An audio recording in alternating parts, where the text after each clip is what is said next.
નમસ્કાર, આપ જોઈ રહ્યા છો નેશન પ્લસ ન્યૂઝ. હું છું આપની સાથે હિરલ પંડ્યા. ગીર સોમનાથ જિલ્લાના વેરાવળ પંથકમાંથી કાયદાના લીડે લીડા ઉડાવતો અને વન વિભાગની કામગીરી સામે સવાલો ઉભો કરતો એક અત્યંત ચોંકાવનારો કિસ્સો સામે આવ્યો છે. વેરાવળ તાલુકાના મંડોર ગામની સીમમાં પ્રતિબંધિત હોવા છતાં ગેરકાયદેસર સિંહ દર્શન કરવા માટે આવેલા કેટલાક વગદાર પ્રવાસીઓની મોંઘી દાટ થાર કાર અને 2 બાઇક મળી આવતા અનેક સવાલો ઉભા થયા છે.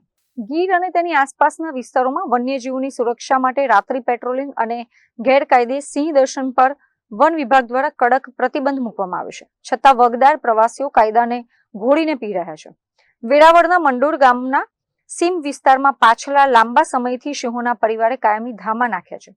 સિંહોનું લોકેશન હોવાથી પાક્કી બાતમી મળતા બહારથી આવતા પ્રવાસીઓ સ્થાનિક શખ્સોની મદદ લઈને રાત્રિના કે વહેલી સવારના સમયે સિંહ દર્શન અને કજિયા કરવા પહોંચી જાય છે.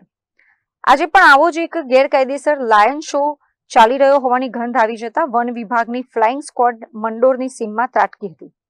ફોરેસ્ટ વિભાગની ગાડીઓ દૂરથી જોઈને સિંહ દર્શન કરી રહેલા પ્રવાસીઓમાં ભારે નાસભાગ મચી ગઈ હતી. પકડાઈ જવાની બીકે આ પ્રવાસીઓ પોતાની કિંમતી થાર કાર અને 2 મોટરસાયકલો રસ્તા પર જ બિનવારસી હાલતમાં છોડીને જંગલ અને વાડી વિસ્તારમાં ભાગી છૂટ્યા હતા.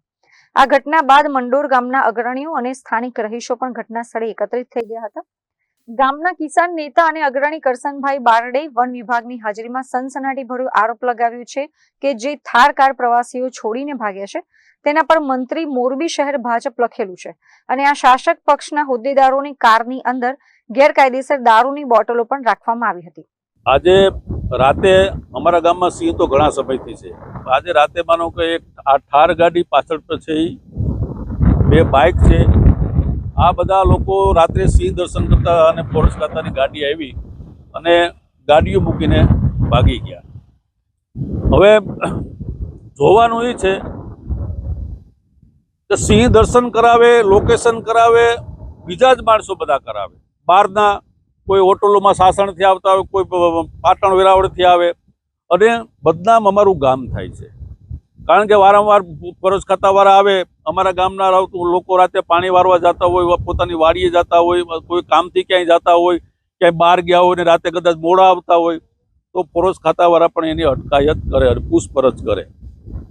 હેરાન અમે થાય, પરેશાન અમે થાય, અમારા ગામના લોકો થાય. ઘણા બધી તો છોકરાઓને પણ પૂછપરછ માટે લઈ જાય.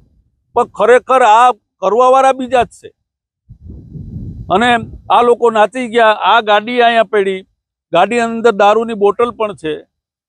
અહીંયા બધા હાવ એન્જોય કરવા જ આવે, દારૂ પીવા આવે, ખાવા આવે અને સિંહ જોવા આવે.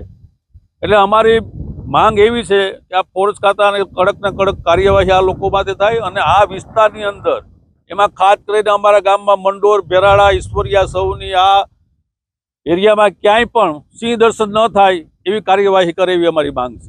ગ્રામજનોનો આક્રોશ છે કે બહારથી આવતા આવા તત્વોના કારણે સિંહની કનડગત થાય છે અને સ્થાનિક ખેડૂતો મુશ્કેલીમાં મુકાય છે.